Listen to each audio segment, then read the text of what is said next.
Hi, എല്ലാവർക്കും നമസ്കാരം. നമ്മളുടെ ഇന്ത്യയുടെ അയൽരാജ്യങ്ങൾ നമുക്ക് വളരെയധികം തലവേദനകൾ തന്നുകൊണ്ടിരിക്കുന്നൊരു കാഴ്ചകളും അല്ലെങ്കിൽ കാലഘട്ടമാണ് നമുക്ക് കാണുന്നത്. ശരിക്കും പറഞ്ഞാൽ ഇന്ത്യയുടെ പാകിസ്ഥാനും ചൈനയും നമ്മൾ ഒഴിച്ചു കഴിഞ്ഞാൽ ബംഗ്ലാദേശ്, ശ്രീലങ്ക, മാൽഡീവ്സ്, നേപ്പാൾ, മ്യാൻമാർ, ഈ രാജ്യങ്ങളെല്ലാം തന്നെ ചൈനയുടെ സ്വാധീന വലയത്തിൽ ആണെന്ന് നമുക്ക് പറയാൻ തീർച്ചയായിട്ടും പറ്റും. നമ്മളെ ബംഗ്ലാദേശിൻ്റെ അടുത്തിടയ്ക്കുണ്ടായിട്ടുള്ള വിഷയങ്ങൾ, അതായത് അവിടുത്തെ പ്രധാനമന്ത്രിയായിരുന്ന ഷെയ്ഖ് ഹസീനെ ഭരണത്തിൽ നിന്ന് മാറ്റുകയല്ല, ശരിക്കും അവരവിടുന്ന് ഓടിക്കുകയാണല്ലോ ഇത്. അപ്പോൾ അവർ ഇന്ത്യയിൽ അഭയം പ്രാപിക്കുകയും പിന്നെ അതിനുശേഷം അവരുടെ ഒരു മുഹമ്മദ് യൂനിസ് എന്ന് പറഞ്ഞൊരു നോബൽ പ്രൈസ് ജേതാവ്, അപ്പം അവരൊക്കെ ആരുടെ ഏജൻ്റാണെന്നോ അല്ലെങ്കിൽ പ്രോക്സി ആണെന്നൊക്കെ നമുക്ക് എല്ലാവർക്കും കൃത്യമായിട്ടറിയാം. അപ്പോൾ ഒരു ഇൻ്റർവ്യൂം ഒരു ഇടക്കാല ഗവൺമെൻറ് ഉണ്ടാക്കി പുള്ളി അതിൻ്റെ നേതാവായിട്ടിപ്പോൾ അല്ലെങ്കിൽ ലീഡറായിട്ടിപ്പോൾ നിൽക്കുകയാണ്. അപ്പോൾ ഈ വീഡിയോക്കകത്തിൽ പറയാൻ പോകുന്ന കാര്യം എന്ന് പറഞ്ഞാൽ, ഈ നമ്മുടെ അയൽ രാജ്യമായിട്ടുള്ള പാകിസ്ഥാന്, പിന്നെ പണ്ട് ഈസ്റ്റ് പാകിസ്ഥാനായിരുന്ന ബംഗ്ലാദേശ് വാറോടുകൂടി ബംഗ്ലാദേശ് നമ്മൾ ലിബറേറ്റ് ചെയ്ത് ബംഗ്ലാദേശ് എന്ന് പറഞ്ഞ രാജ്യം ഉണ്ടാക്കി 1971. അതിനുശേഷം ഈസ്റ്റ് പാകിസ്ഥാനില്ല, ബംഗ്ലാദേശ് എന്നുള്ളൊരു സ്വതന്ത്ര രാജ്യമായി. അപ്പം അന്ന് മുതൽ ബംഗ്ലാദേശിൻ്റെ ആ ഒരു സ്വാതന്ത്ര്യം കിട്ടിയൊരു രാജ്യമെന്ന നിലയിൽ നമുക്ക് ശരിക്കും പറഞ്ഞു കഴിഞ്ഞാൽ ഒരു അനുകൂലമായിട്ടുള്ള, പൂർണ്ണമായിട്ടും 100% അനുകൂലമായിട്ടുള്ളൊരു രാജ്യമാണെന്ന് നമുക്ക് പറയാൻ സാധിക്കത്തില്ല. കാരണം അവിടെയും രണ്ട് പ്രധാനപ്പെട്ട ദേശീയ പാർട്ടികൾ അല്ലെങ്കിൽ പൊളിറ്റിക്കൽ പാർട്ടീസ് ഉണ്ടാവും. ഒന്ന് ഈ അന്നത്തെ മുജീബുർ റഹ്മാൻ എന്ന് പറഞ്ഞ നേതാവിൻ്റെ നേതൃത്വത്തിലുള്ള പാർട്ടിയും, പിന്നെ അതിനുശേഷം വന്ന അവരുടെ മകളായിട്ടുള്ള ഷെയ്ഖ് ഹസീനയും, പിന്നെ അവരുടെ opposition പാർട്ടിയായിട്ടുള്ള Bangladesh national party, Begum Khaleda Zia എന്ന് പറയുന്ന ആ ഒരു സ്ത്രീയുടെ നേതൃത്വത്തിലുള്ള മറ്റൊരു ഓപ്പോസിഷൻ പാർട്ടിയും, പിന്നെ അതിലൊക്കെ ഉപരി അവിടുത്തെ ഇസ്ലാമിസ്റ്റ് വിഭാഗങ്ങൾ, അതിപ്പോഴും പാകിസ്ഥാനിലെ പോലെ തന്നെ ബംഗ്ലാദേശിലും വളരെ ശക്തമാണ്. അപ്പോൾ നമ്മൾ ഈ വീഡിയോയിൽ പറയാൻ പോകുന്നത്, കഴിഞ്ഞ ഒരാഴ്ചയായിട്ട് അല്ലെങ്കിൽ കഴിഞ്ഞ നവംബർ അവസാനം, നവംബർ 25 ചൈനയുടെ ധാക്കയിലുള്ള എംബസിയിൽ വെച്ച്, അല്ലെങ്കിൽ ചൈനയുടെ അംബാസഡർ ജമാഅത്തെ ഇസ്ലാമിയുടെ അതുപോലെ തന്നെ മറ്റ് പല ഇസ്ലാമിസ്റ്റ് ഓർഗനൈസേഷൻ സംഘടനകളുമായിട്ട് മീറ്റിങ്ങുകൾ നടന്നു എന്നുള്ളൊരു വാർത്തയാണ് നമ്മൾ കേൾക്കുന്നത്. അപ്പോൾ ജമാഅത്തെ ഇസ്ലാമി നമുക്കറിയാം 71 ഇന്ത്യ പാകിസ്ഥാൻ വാറിൽ, അതായത് ബംഗ്ലാദേശിനെ ലിബറേറ്റ് ചെയ്ത സമയത്ത് പാകിസ്ഥാന് കൂടുതൽ സപ്പോർട്ട് നൽകുകയും അതുപോലെ തന്നെ ഈ പറഞ്ഞ അവിടുത്തെ ഈ ബംഗ്ലാദേശി നാഷണൽസിനെ, എസ്പെഷ്യലി ഹിന്ദു എന്ന് പറയുന്ന ഒരു വിഭാഗത്തിനെയൊക്കെ കൂടുതൽ കൊല ചെയ്യാനും അല്ലെങ്കിൽ അവിടുത്തെ പാകിസ്ഥാൻ്റെ ആർമിയോടൊപ്പം നിന്ന് അവർക്ക് സപ്പോർട്ട് കൊടുത്തിട്ട് ഈ പറഞ്ഞ ബംഗ്ലാദേശിൻ്റെ വിമോചനത്തിനെതിരായി നിന്ന ഒരു കക്ഷിയാണ് ജമാഅത്തെ ഇസ്ലാം എന്ന് പറഞ്ഞത്. പാകിസ്ഥാനിലും ആ ശക്തി, ഇസ്ലാമിസ്റ്റ് ഫോഴ്സ് എന്ന് പറഞ്ഞാൽ വളരെ ശക്തിയുള്ള അല്ലെങ്കിൽ വളരെ സ്വാധീനമുള്ളൊരു ശക്തി തന്നെയാണ്. അപ്പം ചൈന കഴിഞ്ഞ ദിവസം അവരുടെ അംബാസഡർ ജമാഅത്തെ ഇസ്ലാമിയുടെ നേതാക്കളുമായിട്ട്, അതുപോലെ തന്നെ മറ്റ് പല സംഘടനകളുണ്ട്, അതിൻ്റെ പേരൊക്കെ നമുക്ക് ഉച്ചരിക്കാനൊക്കെ ചില പ്രയാസമാണ്. ഒന്ന് ഏറ്റവും അതിനകത്തിൽ പ്രമുഖമായിട്ടുള്ള ജമാഅത്തെ ഇസ്ലാമി, പിന്നെ ഹെഫാസത്ത് ഇസ്ലാം ബംഗ്ലാദേശ്, ഖിലാഫത്ത് മജ്ലിസ്, ബംഗ്ലാദേശ് ഖിലാഫത്ത് ആന്തോളൻ, പിന്നെ നിസാം ഇസ്ലാം പാർട്ടി. അപ്പോൾ ഇങ്ങനെയുള്ള കുറേ എല്ലാം റാഡിക്കൽ ഇസ്ലാമിസ്റ്റ് ഓർഗനൈസേഷൻസാണ്. അപ്പോൾ ഈ സംഘടനകളുമായിട്ട്, അതുപോലെ തന്നെ BNP Bangladesh national party, Begum ഖാലിദാസിയുടെ ബംഗ്ലാദേശ് നാഷണൽ പാർട്ടിയുമായിട്ടും ചൈന വളരെയധികം സമ്പർക്കം പുലർത്തുന്നുണ്ട് എന്നുള്ളൊരു വാർത്തയാണ് നമ്മൾ കേൾക്കുന്നത്. അപ്പോൾ ഇതിനകത്തിൽ ഏറ്റവും പ്രധാനപ്പെട്ടൊരു ചൈനയുടെ, ശരിക്കും പറഞ്ഞു കഴിഞ്ഞാൽ തന്ത്രപരമായിട്ടുള്ള പല ലക്ഷ്യങ്ങളുണ്ട് അവർക്ക്. അവരുടെ ഏറ്റവും പ്രധാനപ്പെട്ട ലക്ഷ്യം എന്ന് പറഞ്ഞു കഴിഞ്ഞാൽ, ഈ രാജ്യങ്ങളിൽ, പ്രത്യേകിച്ച് പാകിസ്ഥാനിൽ ഓഫ് കോഴ്സ് അവരുടെ ഏറ്റവും അടുത്ത ഒരു വേണ്ടപ്പെട്ട രാജ്യമാണ് പാകിസ്ഥാൻ ചൈനയ്ക്ക് എന്ന് പറഞ്ഞു കഴിഞ്ഞാൽ. ബംഗ്ലാദേശിലെ, മ്യാൻമാറിൽ, പിന്നെ മാൽദീവ്സിൽ, ശ്രീലങ്കയിലൊക്കെ അവർ ഇത്രയും ശക്തമായിട്ടുള്ള കടന്നുകയറ്റവും അല്ലെങ്കിൽ ഈ തന്ത്രപരമായിട്ടുള്ള അവരുടെ നയങ്ങൾ നടപ്പിലാക്കുന്നത് എന്തിനാണെന്ന് ചോദിച്ചാൽ, ഏറ്റവും പ്രധാനമായിട്ട് നമുക്ക് അറിയാം അവരുടെ ഫോക്കസ് ഇന്ത്യ തന്നെയാണ്. പ്രധാനപ്പെട്ടും ഇന്ത്യൻ ഓഷ്യനിൽ നമ്മൾ പറഞ്ഞ അറേബ്യൻ സീയിലും അതുപോലെ ബേ ഓഫ് ബംഗാളിലും ഇന്ത്യയുടെ സ്വാധീനമാണ് ഇപ്പോഴും നിലനിൽക്കുന്നത്. നമ്മുടെ മാരിടൈം പവർ എന്ന് പറയുന്നത് നമ്മുടെ ഇന്ത്യൻ നേവിയുടെ നമുക്ക് വളരെയധികം സ്വാധീനമുള്ളൊരു മേഖലയാണ് ഇന്ത്യൻ ഓഷ്യൻ എന്ന് പറഞ്ഞു കഴിഞ്ഞാൽ. അപ്പോൾ ഈ ഇന്ത്യൻ ഓഷ്യനിൽ ചൈനയ്ക്ക് സ്വാധീനം ഇപ്പോൾ വളരെ കുറവാണ്. അപ്പോൾ ആ സ്വാധീനം നിലനിൽക്കുന്ന ഇപ്പോൾ സ്റ്റെറ്റസ് എന്ന് പറയും, തൽസ്ഥിതിയെ അതിന് മാറ്റിയെടുക്കുവാൻ വേണ്ടി അവർ വളരെ കിണഞ്ഞ് പരിശ്രമിക്കുന്ന ഒരു കാഴ്ചയാണ് നമുക്ക് കാണാൻ സാധിക്കുന്നത്. അപ്പോൾ നമ്മൾ കഴിഞ്ഞ ദിവസത്തെ വീഡിയോയിൽ അല്ലെങ്കിൽ അടുത്ത ദിവസങ്ങളിലുണ്ടായ വാർത്തകളിലൊക്കെ നമ്മൾ കണ്ടാണ് ചൈന പാകിസ്ഥാൻ്റെ നേവിയെ കൂടുതൽ ശക്തിപ്പെടുത്താൻ വേണ്ടി, അതുപോലെ തന്നെ പാകിസ്ഥാനെ നല്ലൊരു നേവൽ ഫോഴ്സാക്കി മാറ്റിയെടുക്കാനുള്ളൊരു ശ്രമം ചൈനയുടെ ഭാഗത്തു നിന്നുണ്ട്. അതുപോലെ ബംഗ്ലാദേശിലും ചൈന ഈ ഒരു പോർട്ട് ഡോക്ക് നിർമ്മിക്കുന്നതിന് വേണ്ടി ഉള്ള ശ്രമങ്ങൾ നടന്നുകൊണ്ടിരിക്കുകയാണ്. BNS ഷെയ്ഖ് ഹസീന എന്നാണ് അതിൻ്റെ പേര്. BNS എന്നല്ല, ബംഗ്ലാദേശ് നേവൽ ഷിപ്പ് എന്നായിരിക്കും. കാരണം എല്ലാം ഇപ്പം നമ്മുടെ INS എന്ന് പറയും, ഇന്ത്യൻ നേവൽ ഷിപ്പ്. അപ്പോൾ അങ്ങനെയാണ് അതിൻ്റെ ഒരു ഫുൾ ഫോം വരുന്നത്. അപ്പോൾ BNS ഷെയ്ഖ് ഹസീന ഷിപ്പിൻ്റെ മാത്രമല്ല, നമ്മുടെ നേവൽ ബേസുകളെല്ലാം ഇപ്പം ഓരോ ബേസിനും INS എന്ന് പറഞ്ഞൊരു ഇതിലാണ് നമ്മുടെ നേവിയായിട്ട് ബന്ധപ്പെട്ടല്ല അതിൻ്റെ പേര് നാമകരണം ചെയ്യുന്നത്. അപ്പോൾ അതിൽ ബംഗ്ലാദേശിൻ്റെ BNS പറഞ്ഞാൽ ബംഗ്ലാദേശ് നേവൽ ഷിപ്പ് എന്നുള്ളതായിരിക്കാം. BNS ഷെയ്ഖ് ഹസീന എന്നുള്ളൊരു പേരിൽ ഉള്ള ആ ഒരു പോർട്ടിനകത്തിൽ നമ്മൾ കഴിഞ്ഞ ദിവസത്തെ വീഡിയോ പറഞ്ഞാണ് സബ്മറൈൻസും വാർഷിപ്സും എല്ലാം ഡോക്ക് ചെയ്യാൻ, അതിൻ്റെ റിപ്പയർ മെയിൻ്റനൻസ് എല്ലാം ചെയ്യാൻ സാധിക്കത്തക്ക രീതിയിൽ ചൈന ബംഗ്ലാദേശിനെ സഹായിക്കുന്നുണ്ട്. അതുപോലെ തന്നെ ബംഗ്ലാദേശിൻ്റെ നേവിയെയും ഇതുപോലെ തന്നെ പാകിസ്ഥാൻ്റെ നേവിയെ സ്ട്രെങ്തൻ ചെയ്യുന്നതിന് ഒപ്പം തന്നെ ബംഗ്ലാദേശിൻ്റെ നേവിയിൽ അവർ ഇൻവെസ്റ്റ് ചെയ്യുന്നുണ്ട്. അതുപോലെ മാൽദീവ്സുമായിട്ടുള്ള സെക്യൂരിറ്റി എഗ്രിമെൻറ്റ്സ്, ശ്രീലങ്കയുമായിട്ടുള്ള, കാരണം പോർട്ടാണല്ലോ അവരുടെ ഏറ്റവും വലിയ ലക്ഷ്യം എന്ന് പറഞ്ഞാൽ. കാരണം ഒരു രാജ്യത്തിൻ്റെ, പ്രത്യേകിച്ച് അവരുടെ ശത്രു രാജ്യം എന്ന് പറയുന്ന ഇന്ത്യയ്ക്ക് ഏറ്റവും സമീപ പ്രദേശങ്ങളിലുള്ള രാജ്യത്തിലേതെങ്കിലും അവർക്കൊരു പോർട്ട് കിട്ടിക്കഴിഞ്ഞാൽ തീർച്ചയായിട്ടും അതിനെ അവർക്ക് ഒരു മിലിറ്ററി യൂസിന് വേണ്ടി അതിനെ കൺവേർട്ട് ചെയ്യാന്നുള്ളത്. അതാണ് അവർ പോർട്ടുകൾ കൂടുതൽ ഫോക്കസ് ചെയ്യുകയും മറ്റ് രാജ്യങ്ങളുടെ നേവിയെ കൂടുതൽ ഫോക്കസ് ചെയ്യുകയൊക്കെ ചെയ്യുന്നു പറഞ്ഞു കഴിഞ്ഞാൽ, അത് പ്രധാനമായിട്ടും ഇന്ത്യൻ ഓഷ്യനിലുള്ള സ്വാധീനത്തിന് തീർച്ചയായിട്ടും ചലഞ്ച് ചെയ്യാനും അല്ലെങ്കിൽ ആ സ്വാധീന മേഖലയിലേക്ക് കടന്നു വരുവാനും ഒക്കെയുള്ള ശ്രമത്തിൻ്റെ ഫലമായിട്ടാണ് അത്. അപ്പം ഈ പറഞ്ഞ ജമാഅത്ത് ഇസ്ലാമിയായിട്ടുള്ള മീറ്റിംഗ് എന്തുകൊണ്ടാണെന്ന് ചോദിച്ചു കഴിഞ്ഞാൽ, ഇപ്പം ഷെയ്ഖ് ഹസീന അവിടുന്ന് അവരുടെ ഭരണം തെറിച്ചു, അവർ ഇന്ത്യയിലാണ്. ഇപ്പോൾ അവരുടെ പാർട്ടിക്ക് അവിടെ സ്വാധീനമൊന്നുമില്ല. ഇപ്പം മുഹമ്മദ് യൂനസിൻ്റെ നേതൃത്വത്തിൽ ഇടക്കാല ഗവൺമെൻറ് ഉണ്ട്. ഇലക്ഷൻ പ്രഖ്യാപിച്ചിട്ടില്ല. പക്ഷേ ഇലക്ഷൻ പ്രഖ്യാപിച്ചു കഴിഞ്ഞാലും അവർക്ക് വളരെ വൻതോതിൽ ഈ പറഞ്ഞ ഇലക്ഷൻ ഇറങ്ങുകയും അല്ലെങ്കിൽ ഈ പറഞ്ഞ അവർക്ക് അനുകൂലമായിട്ടുള്ള പാർട്ടിയെ അവർക്ക് ഭരണത്തിൽ കൊണ്ടുവരാനൊക്കെ സാധിക്കും എന്നുള്ളൊരു, കാരണം ചൈന വൻതോതിൽ അവിടെ ഫണ്ട് ചെയ്തിട്ടാണ് ഈ ഷെയ്ഖ് ഹസീനയ്ക്കെതിരെയുള്ള ജമാഅത്ത് ഇസ്ലാമിൻ്റെ സ്റ്റുഡൻറ്റ് വിങ് ISIയുടെ സഹായത്തോടുകൂടി, പാകിസ്ഥാൻ്റെ ISIയുടെ സഹായത്തോടുകൂടി അവിടെ സ്ട്രീറ്റ് പ്രൊട്ടസ്റ്റുകൾ ആരംഭിക്കുകയും സമരങ്ങൾ ആരംഭിക്കുകയും, അപ്പോൾ അതിൻ്റെ ഫലമായിട്ടാണ് ഷെയ്ഖ് ഹസീനയ്ക്ക് അവിടുന്ന് നാട് വിടേണ്ടി വരികയൊക്കെ ചെയ്തെന്നുള്ളതാണ് നമുക്ക് അറിയാൻ കഴിയുന്നൊരു വാർത്ത എന്ന് പറഞ്ഞിട്ടുള്ളത്. അപ്പോൾ ഇതിന് പല ആംഗിളുണ്ട്. ആദ്യം പറഞ്ഞ അമേരിക്ക ആയിരിക്കും എന്ന് പറഞ്ഞു. കാരണം അമേരിക്കയ്ക്ക് സെൻറ്റ് മാർട്ടിൻ എന്ന് പറഞ്ഞൊരു ഐലൻഡിൽ അവിടെ അവരുടെ മിലിറ്ററി ബേസ് സ്ഥാപിക്കാൻ വേണ്ടി അവർ ബംഗ്ലാദേശിനെ വളരെ കാലമായിട്ട് ഫോഴ്സ് ചെയ്തുകൊണ്ടിരിക്കുകയായിരുന്നു. അപ്പോൾ അതിന് ഷെയ്ഖ് ഹസീന സമ്മതിച്ചില്ല. അപ്പോൾ അവർക്ക് തീർച്ചയായിട്ടും അവിടെ ഒരു പുതിയ രാജ്യം ഉണ്ടാക്കുന്ന താല്പര്യത്തിലും, അതുപോലെ തന്നെ ഈ പറഞ്ഞ ഈ സെൻറ്റ് മാർട്ടിൻ എന്ന് പറഞ്ഞ ഐലൻഡിൽ ഒരു മിലിറ്ററി ബേസ് അവർക്ക് കിട്ടിക്കഴിഞ്ഞാൽ അവർക്ക് തീർച്ചയായിട്ടും അവരുടെ എക്കാലത്തെയും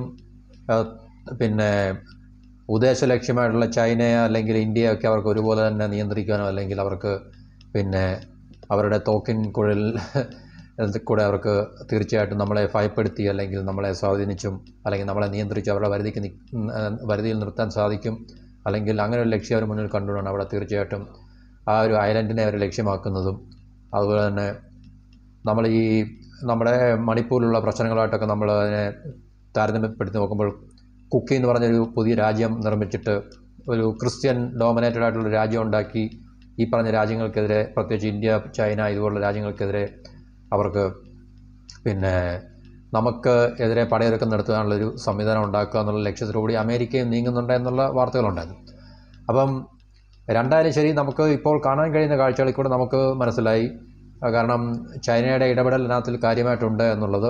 കാരണം ഇപ്പോൾ തീർച്ചയായിട്ടും ചൈന ഈ പറഞ്ഞ നടത്തുന്ന നീക്കങ്ങൾ എന്ന് പറഞ്ഞു കഴിഞ്ഞാൽ ജമാഅത്തെ ഇസ്ലാമിയുമായിട്ടുള്ള ഈ പറഞ്ഞ കൈകോർക്കൽ, അതുപോലെ തന്നെ ബംഗ്ലാദേശ് നാഷണൽ പാർട്ടി ബീഗം ഖലീദാസിയുടെ നാഷണൽ പാർട്ടിയായിട്ടുള്ള ഡയലോഗ്സുകളൊക്കെ കൂടെ നമ്മൾ എടുത്ത് കൂട്ടിയിണക്കി നോക്കുമ്പോൾ നമുക്ക് തീർച്ചയായിട്ടും ഈ ഷെയ്ഖ് ഹസീനയുടെ പിന്നെ അവിടുത്തെ ഭരണ നഷ്ടം നമുക്ക്, അല്ലെങ്കിൽ അവർക്ക് തീർച്ചയായിട്ടും ഉണ്ടായിട്ടുള്ള അവിടുന്ന് അവരുടെ കസേര ഉപേക്ഷിച്ച് അവർക്ക് ഓടിപ്പോകേണ്ട അവസ്ഥ ഉണ്ടായിട്ടുള്ളത് തീർച്ചയായിട്ടും ചൈനയുടെ നിയന്ത്രണത്തിലുള്ള അല്ലെങ്കിൽ ചൈനയുടെ ഫണ്ടിങ്ങോട് കൂടി തന്നെയാണ് നമുക്ക് മനസ്സിലാക്കാൻ സാധിക്കും. ഓക്കെ, അപ്പം നമ്മൾ കേൾക്കുന്നത് ജമാഅത്തെ ഇസ്ലാമിയുമായിട്ടും BNPയും ബംഗ്ലാദേശ് നാഷണൽ പാർട്ടിയുമായിട്ടും അവർ 2008 ഇന്ത്യയിലെ കോൺഗ്രസ് പാർട്ടിയുമായിട്ട്, അതാണ് അതിൻ്റെ പ്രധാന ജിസ്റ്റ് എന്ന് പറയുന്നത്, കോറെന്ന് പറഞ്ഞു കഴിഞ്ഞാൽ 2008 ഇവിടെ ചൈനീസ് കമ്മ്യൂണിസ്റ്റ് പാർട്ടിയും ഷീ ജിൻപിങ്ങിൻ്റെ നേതൃത്വത്തിലും മേൽനോട്ടത്തിലും സോണിയാഗാന്ധിയും രാഹുൽ ഗാന്ധിയും മറു സൈഡിൽ കോൺഗ്രസിൻ്റെ പിന്നെ ഭാഗത്തു നിന്നുകൊണ്ട് ഒരു മെമ്മോറാണ്ടം ഓഫ് അണ്ടർസ്റ്റാൻഡിങ് അവർ ഒപ്പിടുകയുണ്ടായി. അപ്പോൾ അതിൻ്റെ വിവരങ്ങളൊന്നും കൃത്യമായിട്ട് കോൺഗ്രസ് പാർട്ടി പുറത്തുവിട്ടിട്ടില്ല.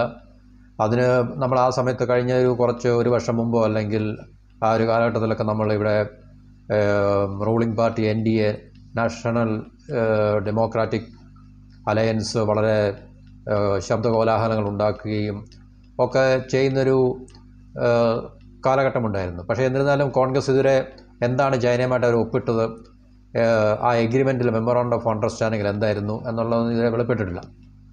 അപ്പം BJP അല്ലെങ്കിൽ NDA പറയുന്നത് പറഞ്ഞാൽ ഇന്ത്യയുടെ പിന്നെ നമ്മുടെ രാജ്യരക്ഷാ സുരക്ഷയുമായിട്ട് ബന്ധപ്പെട്ട പല കാര്യങ്ങൾ ചൈനയ്ക്ക് അടിയറവ് വെക്കുന്നതിനെ കുറിച്ചാണെന്നൊക്കെയുള്ളതാണ് എതിർകക്ഷികൾ പറയുന്നത്. അപ്പം അതിനെക്കുറിച്ച് അവർ കൃത്യമായിട്ട് സുതാര്യതയോടുകൂടി അവർ പുറത്ത് വിടാത്തത്തോളം കാലം നമുക്ക് അങ്ങനെ ചിന്തിക്കുവാനോ അല്ലെങ്കിൽ അങ്ങനെ മനസ്സിലാക്കുവാനോ മാത്രമേ നമുക്ക് സാധിക്കത്തുള്ളൂ. അപ്പോൾ ഏതെങ്കിലും ഒരു അവസരത്തിൽ പിന്നെ 2008 ഇവിടെ തീർച്ചയായിട്ടും കോൺഗ്രസ് തന്നെ ആയിരുന്നല്ലോ ഭരണത്തിൽ എന്ന് പറഞ്ഞു കഴിഞ്ഞാൽ. അപ്പം മൻമോഹൻ സിംഗിൻ്റെ ഭരണം നടക്കുന്ന സമയമാണ് അവിടെ, മൻമോഹൻ സിംഗിൻ്റെ ഭരണം നടക്കുന്ന സമയമാണ്. അതിനുശേഷം 14 ഓക്കെ. അപ്പോൾ ആ സമയത്താണ് ചൈനയും ഈ പറഞ്ഞ കോൺഗ്രസ് പാർട്ടിയും തമ്മിലുള്ള മെമ്മോറാണ്ടം ഓഫ് അണ്ടർസ്റ്റാൻഡിങ് അവർ സൈൻ ചെയ്യുന്നതും. അപ്പം അതിൽ കൂടെ ചൈന ലക്ഷ്യമാക്കുന്നത് എന്താണെന്ന് നമുക്ക് തീർച്ചയായിട്ടും അറിയാം. കാരണം നമ്മളുടെ തന്ത്രപരമായിട്ടുള്ള പല മേഖലകളിലും നമ്മുടെ വളർച്ചയ്ക്ക് തടസ്സം സൃഷ്ടിക്കുന്ന തരത്തിലുള്ള നയങ്ങൾ ഭരിക്കുന്ന ഈ പറഞ്ഞ മെമ്മോറാണ്ടം ഓഫ് MOUയിൽ ഒപ്പിട്ട പാർട്ടി ഭരണത്തിൽ വരികയാണെങ്കിൽ, നിലനിൽക്കുകയാണെങ്കിൽ തീർച്ചയായിട്ടും ചെയ്യണം. പ്രത്യേകിച്ച് നമ്മുടെ തന്ത്രപരമായിട്ടുള്ള മേഖലകൾ, നമ്മുടെ ഡിഫൻസിൻ്റെ ഗ്രോത്തും അതുപോലെ നമ്മുടെ എക്കോണമിയുടെ ഒക്കെ ഗ്രോത്തിന് ചൈനയെ കോമ്പീറ്റ് ചെയ്യുന്ന തരത്തിലേക്ക് അല്ലെങ്കിൽ ചൈനയെ ചലഞ്ച് ചെയ്യുന്ന തരത്തിലേക്ക് അങ്ങനെയുള്ള പോളിസി മാറ്റേഴ്സിലൊന്നും അല്ലെങ്കിൽ അങ്ങനെയുള്ള പോളിസീസ് നയങ്ങളൊന്നും രൂപീകരിക്കരുത് എന്നുള്ള ലക്ഷ്യത്തോടു കൂടി തന്നെ ആയിരിക്കും, ചൈനയുടെ ഫണ്ടിങ്ങിൽ തന്നെ ആയിരിക്കാം കാര്യങ്ങളെല്ലാം നടന്നതെന്ന് നമുക്ക് തീർച്ചയായിട്ടും കരുതേണ്ടി വരും. അല്ലെങ്കിൽ തീർച്ചയായിട്ടും MOUയിൽ എന്താണ് ഒപ്പിട്ട MOUവിനകത്തിൽ എന്താണ് പറഞ്ഞിരിക്കുന്നത്, അതിൽ ടേംസ് ആൻഡ് കണ്ടീഷൻസ് അല്ലെങ്കിൽ അതിൽ എന്താണ് സ്റ്റേറ്റ് ചെയ്തിരിക്കുന്നുള്ള തീർച്ചയായിട്ടും നമ്മുടെ ഇന്ത്യയിലെ ജനങ്ങൾക്ക് അറിയാനുള്ള സ്വാതന്ത്ര്യമുണ്ട്. അത് പറയാത്തിടത്തോളം കാലം നമുക്ക് അത് തീർച്ചയായിട്ടും ഇന്ത്യയുടെ സ്വതന്ത്ര പരമാധികാരത്തെ അടിയറവ് വെക്കുന്ന ഏതെങ്കിലും തരത്തിലുള്ളൊരു എഗ്രിമെൻ്റ് ആയിരിക്കാം എന്ന് മാത്രമേ നമുക്ക് അതിനെക്കുറിച്ച് ചിന്തിക്കാനും മനസ്സിലാക്കാൻ സാധിക്കത്തുള്ളൂ.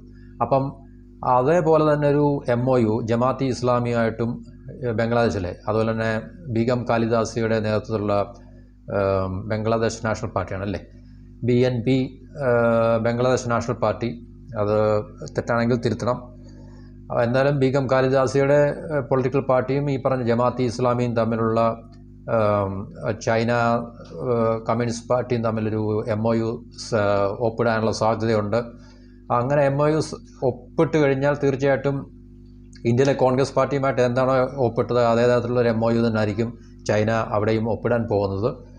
പ്രത്യേകിച്ച് ഇന്ത്യ എന്നുള്ളൊരു ഫാക്ടർ അതിനകത്തുണ്ട്. കാരണം ഇന്ത്യക്കെതിരെ ഏറ്റവും പ്രതികൂലമായിട്ടുള്ള ആൻറ്റി ഇന്ത്യ ഓപ്പറേഷൻസ് എല്ലാം ബംഗ്ലാദേശ് മണ്ണിൽ നിന്നും പ്രൊമോട്ട് ചെയ്യാം അല്ലെങ്കിൽ സ്പോൺസർ ചെയ്യാം എന്നുള്ളൊരു ടേമോ അല്ലെങ്കിൽ അങ്ങനൊരു കണ്ടീഷൻ തീർച്ചയായിട്ടും അതിനകത്തുണ്ടാകും, അതിനകത്ത് സംശയങ്ങളൊന്നുമില്ല. അപ്പോൾ തീർച്ചയായിട്ടും ഇതിനകത്തിൽ ഈ പറഞ്ഞ ചൈനീസ് എൻവോയ് എന്ന് പറയുന്നത് ചൈനീസ് അംബാസഡറാണ് ഈ പറഞ്ഞ ഇവരെ കണ്ടത്, അവരെ ജമാഅത്തെ ഇസ്ലാമിൻ്റെ ലീഡേഴ്സിനെ അതുപോലെ മറ്റ് ഇസ്ലാമിസ്റ്റ് പാർട്ടീസ് എന്നാണ് പറയുന്നത്, ഇസ്ലാമിക് പൊളിറ്റിക്കൽ പാർട്ടീസ്. അപ്പോൾ അവർ പരസ്പരം പറയുന്നത് മീറ്റിംഗ് വളരെ സൗഹൃദപരമായിരുന്നു, ബംഗ്ലാദേശിൻ്റെ സമസ്ത മേഖലകളിലുള്ള വികസനത്തെക്കുറിച്ചാണ്. അതായത് ജമാഅത്തെ ഇസ്ലാമാണ് പറയുന്നത്. കാരണം ഈ പറഞ്ഞ എഡ്യൂക്കേഷൻ, വിദ്യാഭ്യാസം, അതുപോലെ തന്നെ കൾച്ചർ, ഡെവലപ്മെൻറ്റ്, ഇതിനെക്കുറിച്ചൊക്കെയായിരുന്നു ഞങ്ങൾ ചർച്ച ചെയ്തത്, അല്ല മറ്റൊന്നുമല്ല. പരസ്പര ഒരു എന്നുവെച്ചാൽ പരസ്പരം മ്യൂച്വൽ ഇൻട്രസ്റ്റ് എന്നൊക്കെ നമ്മൾ പറയത്തില്ലേ, രണ്ടുപേർക്കും താല്പര്യമുള്ള വിഷയങ്ങൾ. എന്നുവെച്ചാൽ ചൈന കൂടുതൽ ബംഗ്ലാദേശിൽ ഇൻവെസ്റ്റ് ചെയ്യുകയും ചൈന ബംഗ്ലാദേശിനെ കൂടുതൽ സാമ്പത്തികമായി സഹായിക്കുകയും ഇൻഫ്രാസ്ട്രക്ചർ പണിയുകയും എന്നൊക്കെയുള്ള കാര്യമാണ് ജമാഅത്തെ ഇസ്ലാമിനോട് സംസാരിച്ചതെന്നാണ് അത് പുറത്ത് പറയുന്നത്. എന്താണ് സംസാരിച്ചതെന്നുള്ള കാര്യം നമുക്ക് ഊഹിക്കാവുന്നതല്ല, അത് വേറെ കാര്യം. അപ്പം ചൈനയ്ക്കും അതിനകത്തിൽ താല്പര്യമുണ്ട്. കാരണം ഈ ഷെയ്ഖ് ഹസീന അവിടുന്ന് മാറിയതോടുകൂടി, കാരണം ഷെയ്ഖ് ഹസീന ഉള്ള സമയത്തും ചൈനയ്ക്ക് അവരുമായിട്ട് നല്ല ബന്ധങ്ങളുണ്ടായിരുന്നു, അത് വേറൊരു കാര്യം, ഇല്ലെന്ന് പറയുന്നില്ല. അപ്പം അവരെ തീർച്ചയായിട്ടും ഭരണത്തിൽ നിന്ന് പുകച്ച് കാണിച്ചത് ചൈനയാണെന്നുള്ളൊരു അസംഷൻ നമുക്ക് അത്ര പെട്ടെന്ന് നമുക്ക് അങ്ങോട്ട് ബൈ ചെയ്യാൻ സാധിക്കത്തില്ല. കാരണം അത് അമേരിക്കയുടെയും കൂടെ താല്പര്യമായിരുന്നു എന്നുള്ള കാര്യം നമുക്ക് മനസ്സിലാക്കേണ്ടി വരും. എന്നിരുന്നാലും പല റിപ്പോർട്ടുകൾ നമ്മൾ വരുന്നത് നമുക്ക് കാണാൻ സാധിക്കുന്നത്, എന്തായാലും പാകിസ്ഥാൻ ISI അതിനകത്തിലുണ്ടെന്നുള്ള കാര്യം 100% ഉറപ്പാണ്. അമേരിക്കയായാലും ശരി, ചൈനയായാലും ശരി, പാകിസ്ഥാൻ്റെ ISI അതിനകത്തിൽ അവരുടെ പിമ്പായിട്ടും ഏജൻ്റായിട്ടും നിന്നുകൊണ്ടാണ് ഈ പ്രവൃത്തികൾ ചെയ്തതെന്നുള്ളത് നമുക്ക് തീർച്ചയായിട്ടും അറിയാൻ പറ്റും. ആരാണ് രണ്ട് സൈഡിൽ, അമേരിക്കയാണോ ചൈനയാണോ ഇതിന് പുറകിൽ നിന്ന് ഫണ്ട് ചെയ്തതോ അല്ലെങ്കിൽ ഇതിന് മുഖ്യ സൂത്രധാരൻ ആരാണെങ്കിലും ശരി, പാകിസ്ഥാൻ്റെ ISI അല്ലെങ്കിൽ പാകിസ്ഥാനാണ് ഇതിൻ്റെ ഈ പ്രധാന എന്താണ് പറഞ്ഞത് ഏജൻ്റ് എന്ന് പറയുന്നൊരു സാധനം എന്ന് പറഞ്ഞാൽ അതിനെ നമുക്കൊരിക്കലും തള്ളിക്കളയാൻ സാധിക്കത്തില്ല. കാരണം രണ്ടുപേരായാലും ശരി, പാകിസ്ഥാൻ രണ്ടുപേരുടെ കൂടെ നിൽക്കും, രണ്ടുപേരുടെ താല്പര്യത്തിനും ചാഞ്ഞും ചരിഞ്ഞ് നിൽക്കും എന്നുള്ള കാര്യം. പ്രത്യേകിച്ച് ഇന്ത്യക്കെതിരെ കളിക്കാൻ നല്ലൊരു തുറുപ്പുചീട്ട് കിട്ടുന്ന അവസരം പാകിസ്ഥാൻ ഒരിക്കലും പാഴാക്കത്തുമില്ല. അപ്പോൾ ചൈനയ്ക്ക് ബംഗ്ലാദേശിൽ നല്ലൊരു സ്വാധീനം കിട്ടിക്കഴിഞ്ഞാൽ അത് പാകിസ്ഥാനും തീർച്ചയായിട്ടും ഒരു പ്രയോജനം ഉണ്ടാക്കാം എന്നുള്ളൊരു കാര്യം. കാരണം ആൻറ്റി ഇന്ത്യ ഓപ്പറേഷൻസ്, ഇന്ത്യ വിരുദ്ധ പ്രവർത്തനങ്ങൾ, അതുപോലെ തന്നെ ജിഹാദി ഓപ്പറേഷൻസ്, ടെറർ ഓപ്പറേഷൻസ് ഒക്കെ കൂടുതൽ ബംഗ്ലാദേശ് ആസ്ഥാനമാക്കി അവർക്ക് ചെയ്യാൻ സാധിക്കുമെങ്കിൽ അത് ഏറ്റവും വലിയൊരു അനുഗ്രഹം പാകിസ്ഥാന് തന്നെയാണെന്നുള്ളതാണ്, ചൈനയ്ക്കും. അപ്പം ഇത് ഇന്ത്യയെ സംബന്ധിച്ച് വളരെയധികം ആശങ്ക ഉണ്ടാക്കുന്നൊരു കാര്യമാണ്. കാരണം ഇന്ത്യക്ക് പല കാര്യങ്ങൾ നഷ്ടപ്പെട്ടുകൊണ്ടിരിക്കുകയാണ്. ഷെയ്ഖ് ഹസീന ഉള്ള സമയത്ത് നമുക്ക് അവിടെ തന്ത്രപരമായിട്ടുള്ള ചില സ്വാധീനങ്ങളോ അല്ലെങ്കിൽ മേൽക്കോയ്മയോ ഉണ്ടായിരുന്നു എന്നുള്ള കാര്യം നമുക്ക് വിസ്മരിക്കാൻ സാധിക്കത്തില്ല. അപ്പോൾ അവരെ അവിടുന്ന് ഭരണത്തിൽ നിന്ന് ഓടിച്ചു വിട്ടതിന് ശേഷം ഈ ജയിലിലായിരുന്ന ഈ പല ജമാഅത്തെ ഇസ്ലാമിൻ്റെ അതുപോലെ തന്നെ ബീഗം കാലിദാസിയൊക്കെ ജയിലിലായിരുന്നല്ലോ. കാരണം അവരെയൊക്കെ അവിടുന്ന് ജയിൽ മോചിതരാക്കുകയും അവരെല്ലാം പുറത്തു വരികയൊക്കെ ചെയ്തിട്ടുണ്ട്. ഇതുവരെ അവിടെ ജനറൽ ഇലക്ഷൻസ് ഒന്നും പ്രഖ്യാപിച്ചിട്ടില്ല. പക്ഷേ ജനറൽ ഇലക്ഷൻ പ്രഖ്യാപിച്ചു കഴിഞ്ഞാലും ഈ പറഞ്ഞ കക്ഷികൾക്ക് അവിടുത്തെ ഇലക്ഷനെ കൂടുതൽ റിഗ് ചെയ്യാൻ സാധിക്കും, അതിനെ മാനിപ്പുലേറ്റ് ചെയ്യാൻ സാധിക്കുകയും തീർച്ചയായിട്ടും അവർക്ക് അനുകൂലമായിട്ടുള്ള ഘടകങ്ങളെ, കാരണം ഈ ഷെയ്ഖ് ഹസീന എന്ന് പറയുന്നൊരു നേതാവ് ഇപ്പോൾ കളത്തിലില്ലാത്തത് കൊണ്ട് അവർക്ക് തുല്യരായിട്ടുള്ള അല്ലെങ്കിൽ അവർക്ക് തുല്യമായിട്ടുള്ള മറ്റ് നേതാക്കളൊന്നും അവരുടെ പാർട്ടിയെ നയിക്കുവാനോ അല്ലെങ്കിൽ അവരുടെ പാർട്ടി നേതാക്കളെയൊക്കെ പിടിച്ച് ജയിലിലിട്ട് കഴിഞ്ഞാൽ തീർച്ചയായിട്ടും പാകിസ്ഥാനിൽ ഇമ്രാൻഖാന് സംഭവിച്ചതുപോലെ ഒരുപക്ഷെ അവരുടെ പാർട്ടിക്ക് ഒരു ഡയലൂഷൻ, ഒരു ബലഹീനത സംഭവിക്കാനോ അല്ലെങ്കിൽ ബലഹീനത ഉണ്ടാക്കി കൊടുക്കാനോ ഈ പറഞ്ഞ മറുകക്ഷികൾക്ക് സാധിക്കും. അങ്ങനെ അവർക്ക് ഇലക്ഷനെ മാനിപ്പുലേറ്റ് ചെയ്യാനും റിഗ് ചെയ്യാനും സാധിക്കുകയും അവരുദ്ദേശിക്കുന്ന ഈ പറഞ്ഞ പൊളിറ്റിക്കൽ പാർട്ടീസിനെയും ഇസ്ലാമി ജിഹാദിസ്റ്റിനെയും അവർക്ക് ഭരണത്തിൽ കൊണ്ടുവരാൻ സാധിക്കും. അതൊക്കെ വളരെ എളുപ്പമാണ്. കാരണം എല്ലാ രാജ്യങ്ങളിലും ഇതുപോലുള്ള സംഭവവികാസങ്ങൾ അരങ്ങേറുന്നുണ്ട്. നമുക്ക് ബംഗ്ലാദേശിൻ്റെ ഈ വിഷയം നമുക്ക് തീർച്ചയായിട്ടും ആ രീതിയിൽ തന്നെ നമുക്ക് കണ്ട് മനസ്സിലാക്കാൻ സാധിക്കുന്നുള്ള കാര്യം ഉറപ്പാണ്. അപ്പം പാകിസ്ഥാനിനകത്തിലെ റോള് നമുക്ക് അറിയാം കൃത്യമായിട്ട്. ചൈനയുടെ ഏറ്റവും പ്രധാന പ്രശ്നം എന്ന് പറഞ്ഞു കഴിഞ്ഞാൽ ഈ പറഞ്ഞ ഈ ഇന്ത്യൻ ഓഷനിലുള്ള രാജ്യങ്ങൾ, പ്രത്യേകിച്ച് ഈ പറഞ്ഞ ശ്രീലങ്ക, മാൽദീവ്സ്, അത് ചൈനയുടെ പരിധിയിൽ കിട്ടുന്ന രാജ്യങ്ങളാണ് ഇതൊക്കെ പറഞ്ഞാൽ. ശ്രീലങ്ക, മാൽദീവ്സ്, ബംഗ്ലാദേശ്, മ്യാൻമാർ, പാകിസ്ഥാനാണല്ലോ അവരുടെ ഏറ്റവും വലിയ തുറുപ്പിയിട്ടെന്ന് പറഞ്ഞാൽ ഇന്ത്യക്കെതിരെയുള്ളത്. അപ്പോൾ ഇത്രയും രാജ്യങ്ങളിൽ, പ്രത്യേകിച്ച് ഈ രാജ്യങ്ങൾക്കൊക്കെ തന്നെ സീ ഷോറുകളുണ്ടല്ലോ. കാരണം കടൽ തീരങ്ങളുണ്ട്. ഈ രാജ്യങ്ങൾക്കൊക്കെ ചെറിയ തോതിലെങ്കിൽ അവരുടെ നേവൽ ഫോഴ്സസ് ഉണ്ട്. അപ്പോൾ ഈ നേവൽ ഫോഴ്സസിനെയൊക്കെ ചൈന ഇപ്പം വളരെ ആധികാരികമായിട്ട് ഇൻവെസ്റ്റ് ചെയ്ത് അതിനെ നമ്മൾ നേരത്തെ പറഞ്ഞ പോലെ തന്നെ ഈ രാജ്യങ്ങളുടെയൊക്കെ പാകിസ്ഥാൻ്റെയും ബംഗ്ലാദേശിൻ്റെയൊക്കെ നേവൽ ഫോഴ്സിനെ അവരുടെ കപ്പാസിറ്റി ഇൻക്രീസ് ചെയ്യുന്നുണ്ട്. അപ്പോൾ ഇതെല്ലാം ഫൈനലി ടാർഗറ്റ് ചെയ്യുന്നത് ഇന്ത്യക്കെതിരെ ആണെന്നുള്ള കാര്യം നമുക്ക് മനസ്സിലാക്കും. അപ്പോൾ നമ്മുടെ കഴിഞ്ഞ നേവൽ ഡേ ഇടുന്ന നമ്മുടെ നേവി അഡ്മിറൽ, നമ്മുടെ നേവി ചീഫ് ഇതെല്ലാം ആ ഒരു പത്രസമ്മേളനത്തിൽ പറഞ്ഞാണ് തീർച്ചയായിട്ടും. അപ്പോൾ ഇന്ത്യ തീർച്ചയായിട്ടും കോഷ്യസാണ്. ഇന്ത്യക്ക് ഇതിനെക്കുറിച്ചുള്ള കാര്യങ്ങൾ വ്യക്തമായിട്ട് അറിയാം. ഈ ചൈനയുടെയും പാകിസ്ഥാൻ്റെയും ബംഗ്ലാദേശിൻ്റെയൊക്കെ ഓരോ മൂവ്മെൻറ്റ്സിനെ കുറിച്ച് കൃത്യമായിട്ടുള്ള അറിവുണ്ട്. അപ്പോൾ ഇന്ത്യയും ഇന്ത്യയുടെ നേവിയെ ഇപ്പോഴത്തെ ഒരു ഭരണ സംവിധാനത്തിൻ്റെ കീഴിൽ സുസജ്ജമാക്കാനുള്ള എല്ലാ ശ്രമങ്ങളും നടത്തുന്നുണ്ട്.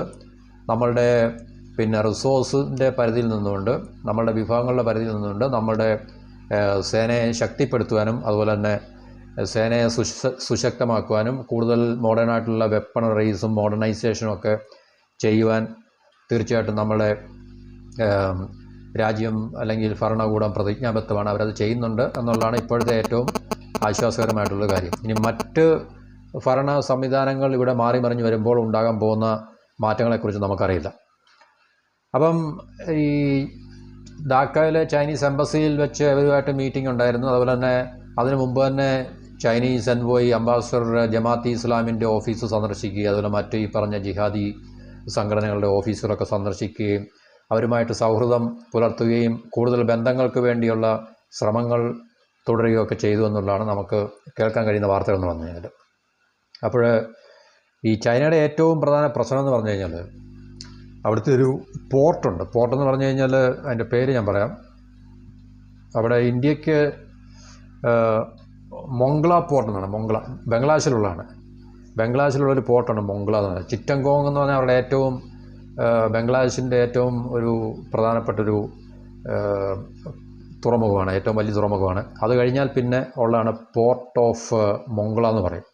അപ്പോൾ ഈ പോർട്ട് ഓഫ് മൊങ്ലയിൽ ഏകദേശം നമ്മുടെ ബേ ഓഫ് ബംഗാളിൻ്റെ ബംഗാൾ ഉൾക്കടൽ നമ്മൾ പറയുന്ന അതിൻ്റെ കോസ്റ്റുമായിട്ട് 62 കിലോമീറ്റർ അകത്തേക്ക് മാറിയുള്ളൊരു പോർട്ടാണ് ഈ മൊങ്ല പോർട്ട് എന്ന് പറഞ്ഞു കഴിഞ്ഞാൽ. അപ്പോൾ അത് ഇന്ത്യ അവിടെ 2020 മുതൽ ഈ ബംഗ്ലാദേശിന് ഫൈനാൻഷ്യൽ സഹായങ്ങളൊക്കെ കൊടുത്ത് അതിനെ ഡെവലപ്പ് ചെയ്യാൻ വേണ്ടി ശ്രമിച്ചുകൊണ്ടിരിക്കുകയായിരുന്നു. ഒരു സെക്കൻഡ്. മൊങ്ല പോർട്ട്. അപ്പം അത് ഇപ്പോൾ ചൈന അതിനകത്ത് കൂടുതൽ താല്പര്യങ്ങൾ കാണിക്കുകയും അപ്പം ഷെയ്ഖ് ഹസീന അവിടെ ഇല്ലാത്തതുകൊണ്ട് അവർ 2023 ഷെയ്ഖ് ഹസീന ഉള്ള സമയത്ത് 2023 അതിൻ്റെ പ്രവർത്തനങ്ങൾ ഒന്ന് നിർത്തിവെക്കുകയൊക്കെ ചെയ്തായിരുന്നു. അപ്പോൾ അത് ഈ ഒരു 60.15 ബില്യൺ ബംഗ്ലാദേശ് ധാക്ക അവരുടെ കറൻസിയാണ്. അപ്പോൾ അതിന് തുല്യമായിട്ടുള്ള ഒരു പ്രോജക്റ്റാണതെന്ന്. അപ്പോൾ അതിനകത്ത് ഏകദേശം 44.59 ബംഗ്ലാദേശ് ധാക്ക ഇന്ത്യ അതിനകത്ത് കോൺട്രിബ്യൂട്ട് ചെയ്യുകയും ആ പോർട്ടിനെ മോഡേണൈസ് ചെയ്യാനും അല്ലെങ്കിൽ ഡെവലപ്പ് ചെയ്യാനൊക്കെയുള്ള ശ്രമങ്ങൾ ഇന്ത്യയുടെ ഭാഗത്തുനിന്ന് ഫൈനാൻഷ്യലി സപ്പോർട്ട് ചെയ്തിട്ടുണ്ടായിരുന്നു. അപ്പോൾ ഇന്ത്യ ഒന്നും ചെയ്തില്ല അല്ലെങ്കിൽ ഇന്ത്യയുടെ ഭാഗത്തുനിന്ന് ശ്രമങ്ങളൊന്നും നടക്കുന്നില്ല എന്ന് നമുക്ക് പറയാൻ സാധിക്കത്തില്ല.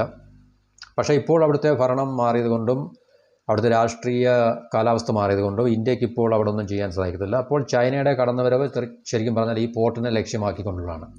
അപ്പോൾ ഈ പോർട്ട് അവരുടെ കൈകളിലായി കഴിഞ്ഞാൽ ഇനിയും ഉണ്ടാകാൻ പോകുന്ന ഭരണ സംവിധാനങ്ങൾ അവർക്ക് ചൈനയ്ക്ക് കൂടുതൽ അനുകൂലമായിട്ടുള്ള ഭരണ സംവിധാനങ്ങൾ ആണെങ്കിൽ ഈ പോർട്ടിൽ ചൈനയ്ക്ക് തീർച്ചയായിട്ടും ഒരു ഇൻഫ്ലുവൻസ് സ്വാധീനം ഉണ്ടാക്കാൻ സാധിക്കുകയും ഭാവിയിൽ അത് നമ്മുടെ ഇന്ത്യൻ ഓഷ്യനിലെ നമ്മുടെ സ്വാധീനത്തിനെ ചലഞ്ച് ചെയ്യാൻ അവർക്ക് ഈസിയായിട്ട് പറ്റും എന്നുള്ളതാണ് ഇപ്പോഴത്തെ ഒരു ചൈനയുടെ ലക്ഷ്യം എന്ന് പറഞ്ഞു കഴിഞ്ഞാൽ. അപ്പോൾ അതുകൊണ്ടാണ് ചൈന തീർച്ചയായിട്ടും ബംഗ്ലാദേശിലും പാകിസ്ഥാനിലും ഒക്കെ കൂടുതൽ ശക്തമായിട്ടുള്ള ഈ നേവൽ പ്രസൻസ് അല്ലെങ്കിൽ പോർട്ട് ഡോക്ക് ഇത് കൂടുതൽ നിർമ്മിക്കുകയും അവരുടെ നേവിയൊക്കെ കൂടുതൽ സ്ട്രെങ്തൻ ചെയ്യുകയൊക്കെ ചെയ്യുന്നത്. അപ്പോൾ അതുപോലെ തന്നെ നമുക്ക് അറിയാവുന്നതാണ് 2018 ബംഗ്ലാദേശിൻ്റെ ഏറ്റവും വലിയ ഫോറിൻ ഡയറക്റ്റ് ഇൻവെസ്റ്റർ അതിനു മുമ്പ് അമേരിക്കയായിരുന്നു. അപ്പം 2018 ചൈനയായി മാറുകയും ചൈനയ്ക്ക് ബംഗ്ലാദേശിൻ്റെ സാമ്പത്തിക മേഖലകളിൽ വലിയ സ്വാധീനവും അല്ലെങ്കിൽ കാരണം ഫോറിൻ ഡയറക്റ്റ് ഇൻവെസ്റ്റർ എന്ന് പറഞ്ഞാൽ ഏറ്റവും കൂടുതൽ വിദേശ നിക്ഷേപം ബംഗ്ലാദേശിൽ ചെയ്യുന്ന രാജ്യം ചൈനയായി മാറി എന്നുള്ളതാണ്. അതിനു മുമ്പ് അമേരിക്കയായിരുന്നു. അപ്പോൾ അമേരിക്കയെ ഓവർകം ചെയ്ത് അല്ലെങ്കിൽ കടത്തി ചൈനയായി മാറുക എന്ന് പറഞ്ഞാൽ ബംഗ്ലാദേശിൻ്റെ സമ്പദ് മേഖലയിൽ ചൈനയ്ക്കുള്ള സ്വാധീനം നമുക്ക് ഇതിൽ നിന്ന് മനസ്സിലാക്കാൻ സാധിക്കും. അപ്പം അന്ന് അവർ പറയുന്നത് ഒരു ചിറ്റങ്കോങ്ങിൽ ഒരു വലിയൊരു ഇൻഡസ്ട്രിയൽ പാർക്ക് 750 ഏക്കർ വരുന്ന ഇൻഡസ്ട്രിയൽ പാർക്കിൽ ചൈന ഏകദേശം $10 ബില്യൺ ഇൻവെസ്റ്റ്മെൻറ്റ് ചൈന അല്ല, $10 ബില്യൺ വരുന്നൊരു ഇൻവെസ്റ്റ്മെൻറ്റിൽ അതിനകത്ത് ഏകദേശം 70% ഷെയർ ചൈനയ്ക്കുണ്ട്. അപ്പോൾ അങ്ങനെ വളരെ വ്യാപകമായിട്ടുള്ളതും അല്ലെങ്കിൽ വളരെ ഗണ്യമായിട്ടുള്ളതായിട്ടുള്ള സ്വാധീനം ചൈനയ്ക്ക് ബംഗ്ലാദേശിൻ്റെ സമ്പദ് വ്യവസ്ഥയുടെ മുകളിലും ലഭിച്ചു വരുന്നുണ്ട് എന്നുള്ളൊരു കാഴ്ച നമുക്ക് കാണാൻ സാധിക്കും. അപ്പോൾ ഇതെല്ലാം കണക്കിലെടുത്തു കഴിഞ്ഞാൽ നമുക്ക് തീർച്ചയായിട്ടും ഇന്ത്യക്ക് ഉണ്ടാകാൻ സാധ്യതയുള്ള അല്ലെങ്കിൽ ഇന്ത്യക്ക് ഉണ്ടാക്കിയെടുക്കാൻ കഴിഞ്ഞിട്ടുള്ള സ്വാധീനത്തിൽ കുറവ് വരുന്നിട്ടാണ് നമുക്ക് കാണാൻ കഴിയുന്നത്. അപ്പോൾ ഇന്ത്യ ഗവൺമെൻറ് ഇതിനെതിരെ എന്താണ് നയപരിപാടികൾ സ്വീകരിക്കുന്നത്, അല്ലെങ്കിൽ ഇന്ത്യ എങ്ങനെ ഇതിനെ റിയാക്ട് ചെയ്യും എന്നുള്ളതിനെക്കുറിച്ച് നമുക്കറിയില്ല. കാരണം ഇന്ത്യയുടെ ഭാഗത്തുനിന്ന് നമുക്കറിയാം തീർച്ചയായിട്ടും അങ്ങനെ അഗ്രസീവായിട്ടുള്ള പോളിസീസ് ഉണ്ടാകാനുള്ള സാധ്യതകൾ വളരെ കുറവാണ്. അപ്പം ഇതിനകത്തിലെ ഏറ്റവും പ്രധാന വിഷയം എന്ന് പറഞ്ഞാൽ നമ്മൾ പാകിസ്ഥാനെ വിഭജിച്ച് 2, 3, 4 രാജ്യമാക്കണമെന്ന് മുറവിളി കൂട്ടുന്നവരുണ്ട്. ഇപ്പോഴും ഈ പറഞ്ഞൊരു വിഷയത്തിന് ശേഷവും ബംഗ്ലാദേശിനെ ഇനിയും നമ്മൾ എന്താണ് പറയുന്നത്, നമ്മൾ ഡിവൈഡ് ചെയ്യണം അല്ലെങ്കിൽ നമ്മളെ വിഭജിക്കണം എന്നൊക്കെ പറഞ്ഞ് നമ്മുടെ പല സോഷ്യൽ മീഡിയ മേഖലയിലും മുഖ്യധാര മാധ്യമത്തിലൊന്നുമില്ല, സോഷ്യൽ മീഡിയ സാമൂഹ്യ മാധ്യമങ്ങളിലും അല്ലെങ്കിൽ അതുപോലുള്ള യൂട്യൂബുകളിലും ഒക്കെ തന്നെ പല കമൻറ്റുകൾ നമുക്ക് അല്ലെങ്കിൽ പല പ്രസ്ഥാനങ്ങൾ നമുക്ക് കാണാൻ സാധിക്കും. അപ്പോൾ ഇതിനകത്തിലെ ഏറ്റവും പ്രധാന പ്രശ്നം എന്ന് പറഞ്ഞാൽ ഇപ്പം നമ്മൾ പാകിസ്ഥാനെ മുറിച്ച് 2, 3, 4 ആക്കി കഴിഞ്ഞാലും നമ്മുടെ ഈ ഭൂപ്രദേശമൊന്നും മാറാൻ പോകുന്നില്ല. ഭൂപ്രദേശം അവിടുത്തെ ഡെമോഗ്രഫി ഒന്നും മാറാൻ പോകുന്നില്ല. അവിടുത്തെ പോപ്പുലേഷനും അവിടുത്തെ റിലീജിയനും ഒന്നും മാറാൻ പോകുന്നില്ല. ഇപ്പോൾ ഒരു ഭൂമിയെ ഇപ്പോൾ ഉണ്ടായിരുന്നൊരു രാജ്യത്തെ നമ്മൾ 2 അല്ലെങ്കിൽ 3 രാജ്യമാക്കി മാറ്റി എന്നുള്ള വ്യത്യാസം മാത്രമേ ഉള്ളൂ. ഇപ്പം ബലൂചിസ്ഥാൻ എന്നുള്ള രാജ്യം പുതിയതായിട്ട് ഉണ്ടായി കഴിഞ്ഞാൽ തന്നെയും, കാരണം പണ്ട് ഇന്ത്യ ബംഗ്ലാദേശിനെ എങ്ങനെയാണ് ലിബറേറ്റ് ചെയ്തത്, അതുപോലെ നമ്മൾ ബലൂചിസ്ഥാനെ ലിബറേറ്റ് ചെയ്യുകയാണെങ്കിൽ തീർച്ചയായിട്ടും ഇന്ത്യ വിരുദ്ധ ചേരി അവിടെയും തീർച്ചയായിട്ടും ഉണ്ടാകും. ഇതുപോലുള്ള ഭരണ പക്ഷത്തോ അല്ലെങ്കിൽ പ്രതിപക്ഷത്തോ ഒക്കെ ഉള്ള രാഷ്ട്രീയ പാർട്ടികളും ജിഹാദി ഓർഗനൈസേഷനും അതുപോലെ തന്നെ ഫണ്ടമെൻ്റലിസ്റ്റായിട്ടുള്ള ഈ പറഞ്ഞ ജമാഅത്ത് ഇസ്ലാമും അൽ-ഖ്വയ്ദ അല്ലെങ്കിൽ ലഷ്കർ ഇ തോയ്ബ ഇതുപോലുള്ള ഈ പല സംഘടനകളും അല്ലെങ്കിൽ പല തീവ്രവാദ ജിഹാദി ഇസ്ലാമിസ്റ്റ് ഓർഗനൈസേഷൻ ഈ പറഞ്ഞ പുതിയ രാജ്യങ്ങളിൽ ഉണ്ടാവുകയും ചെയ്യും. അവരവിടെ തീർച്ചയായിട്ടും രാഷ്ട്രീയ ക്ലൗട്ട് അല്ലെങ്കിൽ രാഷ്ട്രീയ സ്വാധീനം ഉണ്ടാക്കിയെടുത്ത് ഇന്ത്യ വിരുദ്ധ പ്രവർത്തനങ്ങൾ അവിടെ നിന്നും ആരംഭിക്കും എന്നുള്ള കാര്യത്തിൽ സംശയങ്ങളൊന്നുമില്ല. ഒരുപക്ഷെ പണ്ടത്തിനേക്കാൾ കൂടുതലായിട്ട്, കാരണം ഇതിൻ്റെ വാശിയിൽ അവർ തീർച്ചയായിട്ടും ഇന്ത്യക്കെതിരെ ഈ പറഞ്ഞ ഇന്ത്യ വിരുദ്ധ പ്രവർത്തനങ്ങളും തീവ്രവാദ പ്രവർത്തനങ്ങളും തുടരാനും അല്ലെങ്കിൽ ഉണ്ടാകാനുള്ള സാധ്യതകളാണ് ഏറ്റവും കൂടുതൽ. ഇപ്പം നമ്മൾ ബംഗ്ലാദേശിൻ്റെ കാര്യമുണ്ട്, നമ്മൾ ബംഗ്ലാദേശിനെ ലിബറേറ്റ് ചെയ്തു, പക്ഷേ അവിടെ ഒരു പാർട്ടി ഇന്ത്യക്ക് അനുകൂലമാണെങ്കിൽ തന്നെ മറുഭാഗം ബഹുഭൂരിപക്ഷവും ജമാഅത്ത് ഇസ്ലാമി തുടങ്ങിയുള്ള ബംഗ്ലാദേശ് നാഷണൽ പാർട്ടി ഉൾപ്പെടെയുള്ള സംഘടനകൾ ഇന്ത്യ വിരുദ്ധ പ്രവർത്തനങ്ങളാണ് അവിടെ നടക്കുന്നത്. അവർ ഭരണത്തിലുള്ള നിർബന്ധങ്ങളൊന്നുമില്ല, കാരണം അവരവിടെ ഉണ്ട്. ഒരു സ്ലീപ്പർ സെല്ലായിട്ടോ അല്ലെങ്കിൽ ഒരു ഡോർമെൻ്റ് ആയിട്ടുള്ള സെല്ലായിട്ടോ അവരെപ്പോഴും അവിടെ ഉണ്ട്. പാകിസ്ഥാനിലും ഉണ്ട്. ഇപ്പോൾ പാകിസ്ഥാനെ നമ്മൾ ബലൂചിസ്ഥാനായിട്ടും അല്ലെങ്കിൽ മറ്റേതെങ്കിലും രാജ്യമായിട്ടും നമ്മൾ ഇന്ത്യ മുൻകൈ എടുത്ത് അതിനെ ഡിവൈഡ് ചെയ്യാതിരിക്കണം. ഡിവൈഡ് ചെയ്ത് കഴിഞ്ഞാൽ തന്നെ ഇന്ത്യ ഫേസ് ചെയ്യാൻ പോകുന്ന പ്രോബ്ലം ഇന്ത്യയുടെ അയൽ രാജ്യങ്ങളാണ്. ഇപ്പോഴും നമുക്കൊരിക്കലും അയൽ രാജ്യത്തെ നമുക്ക് മാറ്റുവാൻ കഴിയില്ല നമുക്ക്. അപ്പോൾ ചില പൊളിറ്റിക്കൽ റീസ്ട്രക്ചറിങ് നടക്കുന്നല്ലാതെ അതിൻ്റെ അപ്പുറത്ത് മറ്റൊരു പ്രയോജനം ഇന്ത്യക്ക് ഉണ്ടാകുമോ എന്നുള്ള കാര്യം നമുക്ക് മനസ്സിലാക്കാൻ സാധിക്കുന്നില്ല. അപ്പം ഡിവൈഡ് ചെയ്യുക എന്നുള്ളത്, ഒരുപക്ഷെ ഡിവൈഡ് ചെയ്ത് കഴിഞ്ഞാൽ ഉണ്ടാകുന്ന വലിയൊരു രാജ്യം എന്നുള്ളത്, അങ്ങനൊരു ശക്തി എന്നുള്ളത് കുറഞ്ഞ് ചിലപ്പം അതിനൊരു കുറവ് സംഭവിച്ചേക്കും. ഇപ്പം പാകിസ്ഥാന് ഇപ്പം രാജ്യമായി നിൽക്കുന്ന അവർക്ക് ഇപ്പോൾ ഉണ്ടാകുന്ന ശക്തി ഒരുപക്ഷെ അതിനെ ഡിവൈഡ് ചെയ്ത് 2, 3 രാജ്യമാക്കി കഴിഞ്ഞാൽ ചിലപ്പം ആ ശക്തി കുറയും. പക്ഷേ പിന്നെ ഉണ്ടാകുന്ന യാഥാർത്ഥ്യം എന്ന് പറഞ്ഞാൽ ഈ മുറിച്ചു മാറ്റപ്പെട്ട പുതിയതായിട്ട് ഉണ്ടാക്കപ്പെട്ട രാജ്യങ്ങളിൽ ഈ നിലനിൽക്കുന്ന പാകിസ്ഥാൻ്റെ ISIയും അല്ലെങ്കിൽ അവരുടെ സംവിധാനങ്ങൾക്ക് ഈ പറഞ്ഞ ഇന്ത്യ വിരുദ്ധ പ്രവർത്തനങ്ങളെ നടത്താനുള്ള അവർക്ക് അതിനുള്ള സ്വാധീനം അവിടെ ഉണ്ടാക്കിയെടുക്കാൻ സാധിക്കുമല്ലോ. കാരണം ഇപ്പം നിലനിൽക്കുന്ന 2 രാജ്യങ്ങൾ നമ്മൾ നോക്കി. ഇപ്പോൾ ബംഗ്ലാദേശിൽ പാകിസ്ഥാൻ എങ്ങനെയാണ് ഇടപെടുന്നത്, അതുപോലെ തന്നെ ഇപ്പോൾ ബലൂചിസ്ഥാൻ രാജ്യമായി കഴിഞ്ഞാൽ ഏതെങ്കിലും ഒരു ഫാക്ഷൻ ഇന്ത്യക്ക് അനുകൂലമാണെങ്കിൽ തന്നെയും മറുഭാഗങ്ങൾ തീർച്ചയായിട്ടും ഇന്ത്യ വിരുദ്ധ രാഷ്ട്രീയ പാർട്ടികളോ അല്ലെങ്കിൽ ഇതുപോലെ ഓർഗനൈസേഷനോ കാണുള്ളൂ. അവരെ പാകിസ്ഥാനെ സ്വാധീനിച്ചിട്ട് ഇന്ത്യ വിരുദ്ധ പ്രവർത്തനങ്ങൾ അവിടെ നിന്ന് തീർച്ചയായിട്ടും പണ്ടത്തേതിലും ശക്തി ആർജിച്ചിട്ട് അവർക്ക് ചെയ്യാൻ സാധിക്കും. അപ്പോൾ ഡിവൈഡ് ചെയ്യേണ്ടത് നമുക്ക് ഇന്ത്യക്ക് പ്രത്യേകിച്ച് സ്ട്രാറ്റജിക്കലായിട്ട് നമുക്ക് എന്തെങ്കിലും പ്രയോജനം ഉണ്ടാകുമെന്ന് നമുക്ക് തോന്നുന്നില്ല. അല്ലെങ്കിൽ ഡിവൈഡ് ചെയ്തിട്ട് ഈ പറഞ്ഞ പുതിയതായിട്ടുണ്ടാകാൻ ഡിവൈഡ് ചെയ്തിട്ടുള്ള ഭാഗങ്ങൾ ഇന്ത്യൻ യൂണിയൻ്റെ ഭാഗമാക്കി ഇന്ത്യയുടെ ഇന്ത്യ എന്ന് പറയുന്ന രാജ്യത്തിൻ്റെ പരമാധികാരത്തിൻ്റെ അധികാരപരിധിയിൽ കൊണ്ടുവന്നു കഴിഞ്ഞാൽ ഒരുപക്ഷെ നമുക്ക് ചിലപ്പോൾ അതിനൊരു കുറവ് വരുത്താൻ സാധിക്കും. പക്ഷേ സ്വതന്ത്ര രാജ്യമായിട്ട് നമ്മുടെ അയൽപക്കത്ത് ഈ രാജ്യങ്ങൾ മുറിച്ച് മാറ്റപ്പെട്ട, വിഭജിക്കപ്പെട്ട, പുതിയ ഉണ്ടാക്കപ്പെട്ട രാജ്യങ്ങൾ നിലനിൽക്കുകയാണെങ്കിൽ ഇന്ത്യക്ക് അത് എത്രത്തോളം ഗുണകരമാകും എന്നുള്ളതിനെക്കുറിച്ച് എനിക്ക് വലിയ ഉറപ്പൊന്നുമില്ല. അപ്പോൾ അതുകൊണ്ട് നമ്മൾ ശ്രദ്ധിക്കേണ്ട ഒരു കാര്യം, പക്ഷേ ഇന്ത്യക്ക് തീർച്ചയായിട്ടും ഈ പറഞ്ഞ ഇന്ത്യ വിരുദ്ധ പ്രവർത്തനങ്ങളെ നമുക്ക് പ്രതിരോധിച്ചേ പറ്റത്തുള്ളൂ, ഏത് വിധേനയും ഏത് മാർഗം അവലംബിച്ചെന്നാണല്ലോ. ഇന്ത്യക്ക് കയ്യും കെട്ടി നോക്കി നിൽക്കാൻ സാധിക്കത്തില്ല. കാരണം പഴയ കാലമല്ല ഇത്. നമ്മൾ പുതിയ ഇന്ത്യയെ ഉണ്ടാക്കിയെടുക്കുന്നൊരു, അല്ലെങ്കിൽ നമ്മൾ കൂടുതൽ നമുക്ക് മുന്നോട്ട് പോകേണ്ടൊരു അവസരവും അല്ലെങ്കിൽ ഒരു കാലഘട്ടമാണ് ഇതെന്നല്ല. അപ്പോൾ അവിടെ നമുക്ക് പഴയ ഒരു തന്ത്രം ഉപയോഗിച്ചുകൊണ്ട് കയ്യും കെട്ടി നോക്കി നിൽക്കുവാൻ, അയൽരാജ്യത്ത് എന്ത് സംഭവിക്കുന്നു എന്നറിയാൻ നമ്മൾ എപ്പോഴും ജാഗരൂകരായിട്ട്, എപ്പോഴും നമ്മൾ പറയുന്നൊരു കമൻറ്റാണ്, വി ആർ ക്ലോസ്ലി വാച്ചിങ്. നമ്മുടെ ഭരണ ഡിപ്ലോമാറ്റിക് തലത്തിൽ നിന്ന് എപ്പോഴും വരുന്നൊരു പ്രയോഗമാണ്. അയൽപക്കത്ത് എന്തെങ്കിലുമൊക്കെ അല്ലെങ്കിൽ അയൽപക്കത്തോ അല്ലെങ്കിൽ അയൽ രാഷ്ട്രങ്ങളിലോ ഒക്കെ എന്തെങ്കിലുമൊക്കെ പ്രശ്നങ്ങൾ ഉണ്ടാകുകയാണെങ്കിൽ, അല്ലെങ്കിൽ യുക്രൈനിൽ എന്തെങ്കിലും ഉണ്ടാണെങ്കിൽ, വി ആർ ക്ലോസ്ലി വാച്ചിങ്. നമ്മൾ വളരെ സൂക്ഷ്മമായിട്ട് നിരീക്ഷിച്ചുകൊണ്ടിരിക്കുകയാണ്. അപ്പോൾ അങ്ങനെയുള്ള നിരീക്ഷണം ഓക്കെ നല്ലതാണ്. പക്ഷേ നമുക്ക് പ്രൊആക്റ്റീവായിട്ട് എന്തെങ്കിലും സ്റ്റെപ്പുകൾ എടുത്തു കഴിഞ്ഞാൽ മാത്രമേ നമ്മുടെ രാജ്യത്തിന് പ്രയോജനമായിട്ട്, അല്ലെങ്കിൽ നമ്മുടെ തന്ത്രപരമായിട്ടുള്ള നിലനിൽപ്പിനെ നമുക്ക് ഉറപ്പുവരുത്താനും ഈ പറഞ്ഞ ഇന്ത്യ വിരുദ്ധ ശക്തികളുടെ നിലപാടിനെ നമുക്ക് ഡൈല്യൂട്ട് ചെയ്യാൻ സാധിക്കത്തുള്ളൂ. അപ്പോൾ അത് ഇന്ത്യ വളരെ ശ്രദ്ധിക്കേണ്ട ഒരു കാര്യമാണ്. അപ്പം ഈ ബംഗ്ലാദേശിലുള്ള ഈ മാറ്റം ഇന്ത്യക്ക് വളരെയധികം തലവേദന ഉണ്ടാക്കുന്ന, പ്രത്യേകിച്ച് ചൈനയ്ക്കും പാകിസ്ഥാനും അവിടെ കിട്ടാൻ പോകുന്ന മുൻതൂക്കം അല്ലെങ്കിൽ ആ ഒരു പ്രയോറിറ്റി, ഡോമിനൻസ് ഇന്ത്യക്ക് വളരെയധികം കൺസേൺ ആയിട്ടുള്ളൊരു കാര്യമാണ്. അപ്പോൾ ഇന്ത്യ വളരെ പ്രോ ആക്റ്റീവായിട്ട് എന്തെങ്കിലും ചെയ്തില്ല എങ്കിൽ നമുക്ക് അതിനെ എത്രത്തോളം നമുക്ക് ഡിഫെൻഡ് ചെയ്യാൻ സാധിക്കും എന്നുള്ളത് വളരെ ബുദ്ധിമുട്ടുണ്ട്. കാരണം ഇന്ത്യക്ക് ഉപയോഗിക്കാൻ കഴിയുന്ന പല ശക്തികളുണ്ട്. സാമ്പത്തികമായ, ഇപ്പോൾ പാകിസ്ഥാനെതിരെ തന്നെ നമുക്ക് വളരെ ഫലപ്രദമായിട്ടുള്ള നടപടികൾ നമുക്ക് എന്നേ എടുക്കാമായിരുന്നു. പക്ഷേ ഇന്ത്യയുടെ ഒരു പോളിസി ഒരിക്കലും അങ്ങനെ അത്രയും അഗ്രസീവായിട്ട് അല്ലെങ്കിൽ വളരെ പവർഫുള്ളായിട്ടുള്ളൊരു പുഷ് നമ്മൾ ചെയ്യാൻ തയ്യാറല്ലാത്തത് കൊണ്ട് നമുക്ക് ഈ മെല്ലെപ്പോക്ക് നയത്തിൻ്റെ ഒരു ഉപജ്ഞാതാവ് കൂടി ആയതുകൊണ്ട് നമ്മൾ പലതും വെയിറ്റ് ആൻഡ് സീ ഒരു പോളിസിയുടെ ഭാഗമായിട്ട് നമ്മളത് കാണുന്നു. അത് നമുക്ക് എപ്പോഴും ദോഷം മാത്രമേ ചെയ്തിട്ടുള്ളത് നമുക്ക് പഴയകാല ചരിത്രങ്ങളെ കൂടി നമുക്ക് മനസ്സിലാക്കാൻ സാധിക്കും.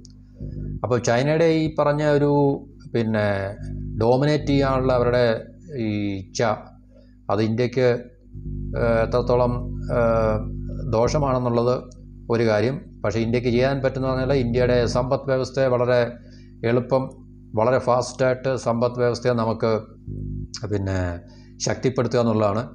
അപ്പം ശക്തിപ്പെടുത്തി ഏകദേശം ചൈനയുമായിട്ട് നമുക്കൊരു പാരിറ്റി നമുക്ക് റീച്ച് ചെയ്യാൻ സാധിച്ചു കഴിഞ്ഞാൽ, കാരണം തീർച്ചയായിട്ടും സാമ്പത്തിക വളർച്ച നമുക്കുണ്ടാകുമ്പോൾ ആ സാമ്പത്തിക വളർച്ചയുടെ ഒരു പോർഷൻ നമ്മളുടെ മിലിറ്ററി ഡിഫൻസിലേക്ക് ട്രാൻസ്ലേറ്റ് ചെയ്യപ്പെടും തീർച്ചയായിട്ടും. കാരണം നമ്മുടെ കയ്യിൽ പൈസ വരുന്നതുകൊണ്ടും നമ്മുടെ വിഭവങ്ങൾ നമുക്ക് കൂടുതൽ സമാഹരിക്കാൻ സാധിക്കുന്നുണ്ടും അത് നമ്മുടെ മിലിറ്ററിയെ നമുക്ക് തീർച്ചയായിട്ടും കൂടുതൽ മോഡേണൈസ് ചെയ്യാനും ആ മിലിറ്ററിയെ നമുക്ക് ഡെവലപ്പ് ചെയ്യാൻ സാധിക്കും. അപ്പം സമ്പദ് വ്യവസ്ഥയിലുള്ള വളർച്ച മാത്രമേ നമുക്ക് ഇതിനൊരു സൊല്യൂഷനായിട്ടുള്ളൂ. ഈ ഓപ്പറേഷണൽ മാറ്റേഴ്സ് ഉണ്ട്, കാരണം ഇപ്പം നമുക്ക് ചെയ്യാൻ പറ്റുന്ന കാര്യങ്ങളുണ്ട്. പക്ഷേ ലോങ് ടൈമിൽ അടുത്ത 5 വർഷം 10 വർഷം നമുക്ക് ചെയ്യേണ്ട ഏറ്റവും വലിയ കാര്യം എന്ന് പറഞ്ഞു കഴിഞ്ഞാൽ നമ്മുടെ സമ്പദ് വ്യവസ്ഥയെ എത്രയും ഫാസ്റ്റായിട്ടും ഇഫക്റ്റീവായിട്ടും വളർത്തിയെടുക്കുക. ആ വളർച്ചയിലൂടെ നമുക്ക് ഉണ്ടാകുന്ന വിഭവശേഷി നമ്മുടെ മിലിറ്ററി ഡിഫൻസിൻ്റെ ഒക്കെ ട്രാൻസ്ലേറ്റ് ചെയ്യുക. അങ്ങനെ നമുക്ക് തീർച്ചയായിട്ടും ഈ നമ്മുടെ ചുറ്റിനുമുള്ള ഇപ്പോൾ ശത്രു രാജ്യങ്ങളായിട്ടുള്ള ശ്രീലങ്ക, ബംഗ്ലാദേശ്, പാകിസ്ഥാനൊന്നും സാമ്പത്തികമായിട്ട് എന്തായാലും അവർ ഉയർച്ച പ്രാപിക്കുന്ന യാതൊരു ലക്ഷണവും കാണുന്നില്ല. പക്ഷേ ഇന്ത്യക്കുള്ള പൊട്ടൻഷ്യൽ, ഇന്ത്യ ഇപ്പോൾ മൂവ് ചെയ്യുന്ന ഡയറക്ഷൻ വളരെ നല്ലതാണ്. അതിലെ മൊമെൻ്റം നമ്മൾ കീപ്പ് ചെയ്ത് കഴിഞ്ഞാൽ നമുക്ക് തീർച്ചയായിട്ടും അത് നമ്മുടെ രാജ്യത്തിൻ്റെ വളർച്ചയ്ക്കും അതുപോലെ തന്നെ നമ്മുടെ രാജ്യത്തിൻ്റെ ആ വളർച്ച ഈ പറഞ്ഞ ശത്രു രാജ്യങ്ങൾക്കെതിരെ നമുക്ക് ഫലപ്രദമായിട്ട് ഉപയോഗിച്ച് നമുക്ക് ഡിഫെൻഡ് ചെയ്യാനെങ്കിലും നമുക്ക് സാധിക്കും എന്നുള്ള കാര്യം ഉറപ്പാണ്. അപ്പം ഇന്ത്യ വളരെ കോഷ്യസ് ആവേണ്ട ഒരു കാലഘട്ടമാണിത്. തീർച്ചയായിട്ടും നമ്മുടെ ഭരണ തലപ്പത്തിരിക്കുന്ന ആൾക്കാരും അല്ലെങ്കിൽ നമ്മുടെ സ്റ്റേറ്റ് വളരെ ഫലപ്രദമായിട്ടുള്ള കാര്യങ്ങൾ ചെയ്യും എന്നുള്ള വിശ്വാസത്തിൽ നമുക്ക് മുന്നോട്ട് പോകാം. മറ്റൊരു ടോപ്പിക്കുമായിട്ട് അടുത്ത വീഡിയോ കാണാം. നന്ദി, നമസ്കാരം. Have A nice day.